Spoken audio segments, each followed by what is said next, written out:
Marc Renaud, président de la Fédération québécoise des chasseurs-pêcheurs, comment ça va? Hey, ça va bien, Martin? Bienvenue chez nous. Bienvenue chez nous. Bien oui, ici, c'est vraiment le siège social de la Fédération québécoise des chasseurs-pêcheurs. C'est ici que le cœur des activités se passe. Là, je veux, avec moi ce matin, que tu me décrives un peu pour nos chasseurs-pêcheurs, parce qu'on est leur fédération, c'est qui la FDCP? Bien, la FDCP, c'est pas compliqué, tu l'as dit. Ce sont les chasseurs et les pêcheurs du Québec. Ça se regroupe dans des associations qui se regroupent après ça en régions. Fait que chacune des régions au Québec sont représentées ici au provincial. Puis quand je dis ici, tout le monde peut venir. Le bureau de la Fédé est ouvert à tous les chasseurs-pêcheurs. Fait que c'est tout le monde ensemble qui réussissent à se mobiliser pour arriver à certains projets puis à certaines réalisations qu'on a à cœur comme chasseurs et pêcheurs. Fait que l'importance de se regrouper dans les associations locales, se faire entendre là, puis après ça, d'aller dans ta région, de faire valoir ton point, puis ça se discute ici. Puis ceux qui sont assis au provincial, mais c'est des chasseurs et pêcheurs. C'est pas autre chose que ça. Puis si ça marche pas, t'as pas le goût d'être dans une association parce que c'est pas ton beat, ton temps, bien, tu as toujours le milieu électronique, web ou quoi que ce soit, tu peux t'exprimer. On représente tous les chasseurs-pêcheurs du Québec. C'est aussi le phare de Sécurité Nature. C'est aussi le phare de la fondation de la Fédération. Au travers de ça, il y a énormément d'acteurs sur le terrain, autant que dans les bureaux, qui donnent des cours au travers de Sécurité Nature. On pense aux moniteurs PESCOF, etc. Mais ces gens-là ne sont pas des employés, Marc. Non, du tout. C'est tous des bénévoles. Des gens qui mettent leur cœur, leur âme dans leur passion, qui est la chasse et la pêche. Puis ça nous aide à réaliser certains projets. Je voudrais bien te parler d'un projet assez majeur, un projet Renaissance. Hein? On a entendu parler souvent. C'est la Fédé. C'est la Fédé qui a mis ça d'avant ce projet. Et voilà, le bar rayé, qui est juste là, je t'amène là. Comment on dit? On nous a dit les projets mobilisateurs. Des projets mobilisateurs. Puis c'est à fait que ce projet-là, le bar rayé, le projet Renaissance, que des bénévoles ont dit « Hey, il y a une bébite qui existait dans le fleuve, il y a un poisson qui existait dans les années 50, ça avait l'air d'être tripant, cette pêche-là. Ça a disparu, nos plans d'eau. » Fait qu'il y a des bénévoles qui ont dit « On a un moyen, il faut trouver un moyen de le ramener. » Fait qu'il y a eu des études de fait, des gens qui se sont mobilisés ensemble. Après ça, avec le ministère de la Faune, bien évidemment, on ne peut pas rien faire si le ministère de la Faune n'est pas là. C'est quand même eux qui vont gérer après ça tous nos cheptels, que ce soit aquatiques ou terrestres. Puis là, bien, il y a eu les poissons, le bar rayé, qui est revenu dans le fleuve. Puis on regarde aujourd'hui là, les résultats que ça a donné. Regardez ces quais, c'est à Côte-Nord, en Gaspésie. On observe un retour des pêcheurs à Gué qui vont aller avec la petite famille, avec les chums, en fin de soirée, vivre cette expérience-là qui est la pêche comme moyen exutoire qui est incroyable comme sport. Puis ça, c'est possible par rapport suite à une gang de bénévoles qui mettent en place une pouponnière à un moment donné puis qui réintroduisent. Après ça, le MFFP, les biologistes, on a commencé à taguer des poissons pour un petit peu calculer la montaison, vers où ça s'en allait.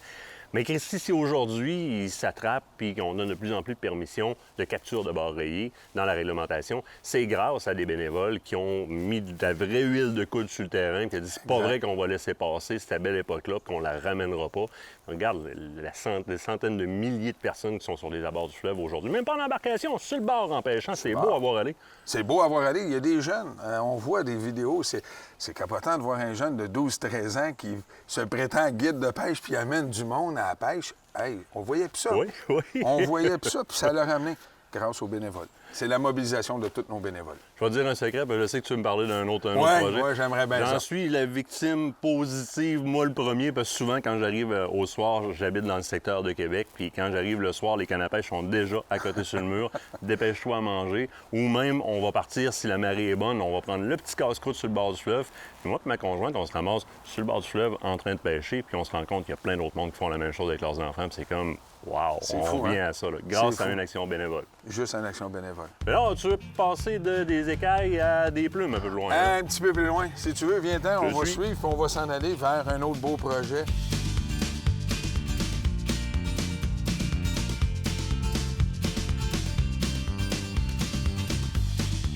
Bon, bien, Martin, on est rendu au deuxième projet que je voulais te parler. Le dindon sauvage. Il est gros, ton dindon? Ah, c'est pas un petit. C'est pas un petit. Puis si tu viens à l'intérieur, là, il est dans notre boisé Héritage Faune, tu as tous des panneaux d'interprétation. Mais mon objectif, c'était de te démontrer un autre projet très mobilisateur auprès de nos bénévoles. Puis ça a commencé, la réintroduction, par un malade de l'Outaouais, un bénévole impliqué régionalement, associativement, puis même provincialement. Il est partout, Rodolphe. Puis ce projet-là a vu le jour grâce à lui, parce qu'à un moment donné, il a dit « Hey, on peut-tu en avoir au Québec? Ça commence à traverser la rivière des Outaouais. Le ministère, il y a eu des études de fait, ça a été prouvé. Puis grâce à la mobilisation des bénévoles, on en retrouve pratiquement partout. Il a fallu les relocaliser, ces bébites-là, ces animaux-là. Puis ça n'a pas été fait tout seul, là. Ça a été fait par des bénévoles. Tu me corriges, mais lorsqu'on suit notre cours en ligne sur le dindon sauvage, il y a des images des bénévoles avec des cages de capture, des cages de relâche qui vont vraiment relâcher des dindons dans les habitats qui sont propices, qui ont un support nutritionnel adéquat pour l'évolution. On peut même voir qu'ils ont choisi les bonnes places parce qu'ils n'ont tabarouette maintenant du dindon grâce à vous autres. Et tabarouette, il y en a. Puis c'est sûr que ça n'a pas été mis partout pour n'importe comment. Excuse-moi, c'était vraiment des études qui ont été faites, là. Mais tu le dis bien, puis c'est le fun que tu le redises dans le vidéo, dans la formation.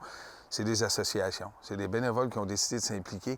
Il y a du monde qui en ont mis des heures là-dedans, des nuits là-dedans pour se préparer à capturer les dindons. Puis après ça, il faut les transporter. Tu ne mets pas dans une boîte dans ton garage en attendant une semaine. Il faut que ça sorte.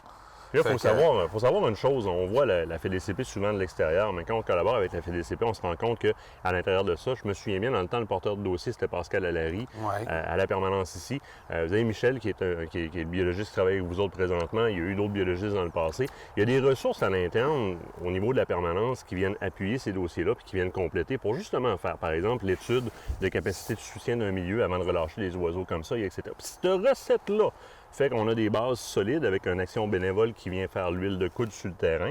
Là, on se ramasse qu'on a des dindons. On est monté dans le coin. Tu me parlais de parents tantôt, je me souviens pas pourquoi. En montant, sa route forestière à la tuque, en arrivant pas loin de parents, il y a un dindon sur le bord du chemin. Fait que pour qu'ils se rendent là, il faut que l'étude ait bien été faite et que les bénévoles aient bien travaillé en tabarouette. T'en plais ça. Tu ne peux pas dire mieux que ça, effectivement. Il y en a en Abitibi. Mais puis, je fais bien de rappeler aussi, là, au bureau, là, la permanence, ça travaille pour les bénévoles, elle travaille pour la réalisation des projets qu'on peut amener aussi malades que celui-là aujourd'hui, puis qui a une grande réussite. Ces gens-là s'impliquent de cœur aussi. Hein, on dit à la permanence, on dit des employés, mais c'est pratiquement aussi des bénévoles. Ça n'a pas d'allure le temps qu'ils mettent parce qu'on peut les achaler. Je dis achaler, puis je pense que c'est le bon mot. Tant qu'on veut, parce que les porteurs de dossiers, tous nos présidents régionaux ont un dossier qui tiennent à cœur, puis ils l'amènent à cœur. Puis la réussite, bien, c'est pour ça que je l'ai amené ici. On voit le dindon. Puis quand vous venez à Saint-Augustin-de-Desmaures, à nos bureaux, là, c'est très visité. Ce gros dindon-là, immense, là, beaucoup de gens passent ici, profitent de venir voir le boisé, encore là. Boisé qui est une réussite de la Fédération québécoise des chasseurs-pêcheurs grâce à sa permanence, grâce à ses bénévoles, à son soutien, aussi de tous ses partenaires autour, là. Il ne faut pas négliger aussi les partenaires qui mettent quand même beaucoup d'énergie à nous supporter. Et en tant que chasseur-pêcheur, bien, souvenez-vous qu'aujourd'hui, le ministère est capable de nous donner une chasse aux dindons au printemps, une chasse aux dindons à l'automne, qui est une chasse d'initiation qui est incroyable pour initier vos jeunes à la chasse. Il y a beaucoup de programmes d'initiation. Il y a le Fonds dindon dans FDCP, entre autres, avec lequel on a fait certains tournages pour amener des jeunes à leur première chasse. Mais souvenez-vous de ça, puis dites-vous, ça fait partie des plus à la liste quand je pense à prendre ma carte de la FDCP en tant que chasseur, pour aller chercher l'assurance, pour aller chercher les avantages, mais aussi pour avoir mon poids, ma parole, puis profiter des programmes de la FDCP. Ça en fait partie. C'est ça que ça fait, une gang de bénévoles avec une permanence qui ont des idées folles dans la tête, qui les mettent en application pour vous autres, les chasseurs. Puis les pêcheurs. Faut pas les oublier, on a vu le bar rayé. Oui. Tu auras passé de tes 26 ou 50 émissions pendant un an si tu veux parler de bénévolat, puis d'implication, puis de support Projet Relève. J'aime donc ça entendre ça. Merci, gang. Merci beaucoup. Cette chronique vous a été présentée par la Fédération québécoise des chasseurs et pêcheurs.